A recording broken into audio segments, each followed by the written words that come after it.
Olha que interessante isso.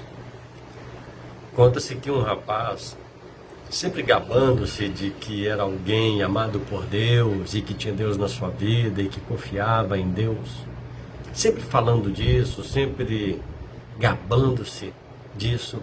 Um dia um de seus colegas de trabalho desafiou: cara, você vive falando que é abençoado por Deus, que isso e aquilo, mas dá uma olhadinha. Olha aqui nós, seus colegas de trabalho. Todos nós temos a sua faixa de idade, todos nós estamos casados, com nossas famílias, nosso carro, nossa casa, e você está aí sozinho. A única coisa que você tem é o seu trabalho. Naquele dia, essa palavra feriu, machucou a alma desse rapaz. E ele começou a orar e conversar com Deus nesse sentido: Senhor, me ajuda. Senhor, me dá um salário melhor. Me dá condição de ter uma esposa de verdade, a quem eu ame de verdade. Porque até hoje, Senhor, eu encontrei meninas que queriam brincar. Mas não é isso que eu quero uma esposa de verdade. Senhor, se possível, me dá aumento de salário também lá no meu trabalho, me coloca numa posição melhor. Ele, nos seus momentos com Deus, ele falou: Senhor, eu vou fazer essa oração durante 30 dias. E eu acredito que nesses 30 dias o Senhor fará isso por mim.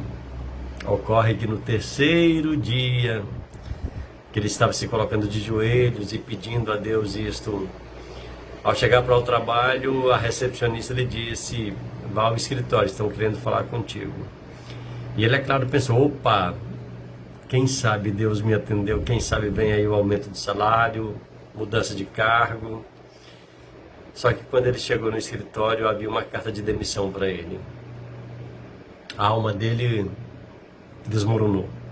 Ele foi ao fundo do poço. Saiu sem graça, passou pelos colegas, juntou as suas coisinhas no local de trabalho e foi para casa. A primeira coisa que ele fez ao chegar em casa foi dobrar o joelho e falar: Deus, que coisa! Eu estou pedindo ao Senhor bênçãos e sou demitido do meu trabalho. Senhor, quando eu comecei a pedir ao Senhor um aumento de salário, alguma coisa melhor, eu estava empregado, estava ganhando o meu salário. E nesse exato momento, aí ele apresenta para Deus a sua demissão. Nesse exato momento, Deus diz a ele: olha aqui, fui demitido. E ele ficou tão chateado que naquele dia ele não orou mais, no dia seguinte também não. Até que de repente ele, eu vou ter que continuar orando, vou ter que continuar pedindo a Deus. E voltou a orar: Senhor, lembra de mim. E sempre falando com Deus, sempre de joelhos ali. Num daqueles dias ele pega o jornal, porque agora estava procurando emprego, né? O mesmo tipo de emprego que tinha, o mesmo salário. Ele pega o jornalzinho de empregos, ofertas de trabalho, e vê lá um anúncio que estatalou os olhos. Empresa multinacional seleciona gerente nessa cidade e tal. Ele olhou e pensou: ah, meu Deus, se fosse para mim. E ele continuou lendo: ah, tem que ser poliglota. E ele pensou: só falo o meu idioma. Tem que ter carro próprio. E ele pensou: meu Deus, tenha misericórdia. E ele foi lendo ali os requisitos. Só que mesmo ele sabendo que aquilo não era para ele, o coração dele ardeu com aquele anúncio. E ele continuou procurando, entregando o currículo num outro lugar e orando, e falando com Deus: Deus, lembra que eu sou um rapaz já maduro, quero casar. E os dias passando e nada, até que chegou o dia em que aquela empresa, aquela multinacional, estava selecionando o seu novo gerente. O que ele fez, de repente o coração dele, ao acordar, estava ardendo, e a lembrança contínua daquele anúncio. Ele correu lá, olhou novamente o anúncio: olha, tem que ser poliglota, tem que ter um carro novo, a empresa exigia. E ele: Deus, não tenho nada disso. Só que o coração dele ardia para ir. Bom, ele calculou: o que eu tenho a perder? Nada. Ele foi. Quando chegou no local indicado no anúncio, uma fila com mais de 20 homens bem vestidos, terno, gravata, sapato caro no pé, uma bolsa de couro, uma chave de carro. E ele, quando olhou para o sapatinho dele empoeirado, as mãos vazias, não tinha uma pasta de cor bonita, apenas a camisa, não tinha um terno bonito para colocar. Ele simplesmente foi saindo de levinho, ao tomar conhecimento que aquela fila era para entrevista, foi saindo de levinho. Só que o coração dele ardia e ele, quer saber de uma coisa? Estou perdendo nada, vou encarar essa. Ficou na fila. Ele era o último da fila.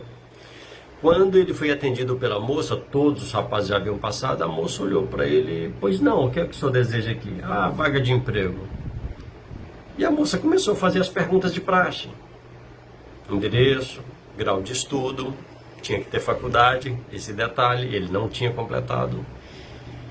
E a moça começa a anotar, faculdade, não completei, ainda sou acadêmico. A marca do carro e o ano. Quando ele falou, a moça, meu Deus,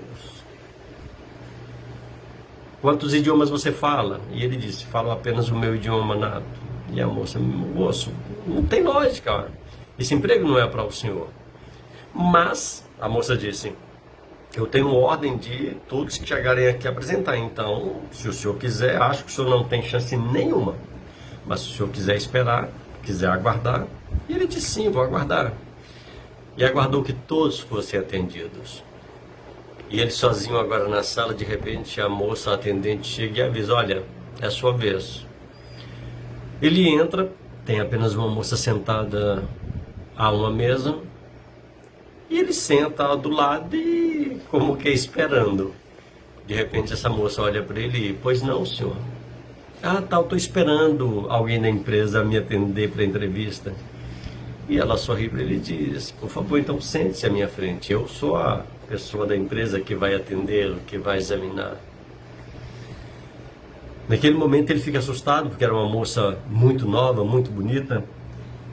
E ela começa a olhar a ficha dele e pergunta, mas me diga, o senhor tem certeza que veio no lugar certo, para o emprego certo? E ele confirma, sim, eu quero esse emprego. Mas quantos idiomas o senhor fala? E ele diz, apenas o meu. E ele vai confirmando os dados e a moça olha para ele e pergunta, mas de onde lhe veio essa coragem para, mesmo não preenchendo os quesitos apresentados pela empresa, ter a ousadia de vir aqui se candidatar para esse cargo? O senhor sabe que é um cargo de gerente regional. A pessoa que passar nessa entrevista assumirá a gerência regional da empresa. E ele diz sim. E ela volta a perguntar, mas de onde o senhor tirou essa coragem?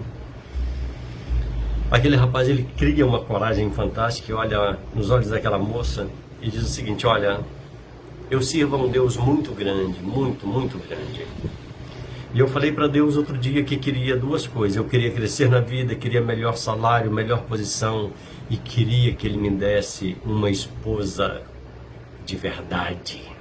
Porque eu não quero gastar meu tempo com essas meninas que querem apenas diversão, bebidas, boates. Quando esse rapaz falou isso, aquela moça curvou a sua cabeça e ficou um tempo ali de cabeça baixa. Ele agora com medo de ter falado alguma besteira, alguma coisa diferente, ele questionou, moça, por favor, eu te ofendi em alguma coisa, eu falei alguma coisa? E aquela moça olha para ele e diz, olha, não sei se você sabe, eu sou a gerente geral da empresa. Sou eu que seleciono os novos gerentes. E deixa eu te contar uma coisa, eu tenho um Deus vivo sobre a minha vida. E eu um dia prometi para esse Deus que cuida de mim, de que eu nunca me envolveria com ninguém. Nunca me entregaria a ninguém, a não ser aquela pessoa que Deus colocasse diante de mim. E estabeleci alguns sinais para Deus. E estou assustada, disse ela, porque você cumpriu esses sinais que eu estabeleci para Deus diante de mim. Resultado? Algum tempo depois, não muito tempo, aqueles dois se casaram. Aquele rapaz se tornou gerente da regional da empresa ali. E foram muito, muito, muito abençoados. As zombarias do passado, as críticas, ficaram todas para trás. Porque quem tem Deus na sua vida, não tem o que temer. Porque é Deus que lhe garante a vida e a vitória. Que Deus te abençoe em tudo. Que Deus te abençoe em tudo.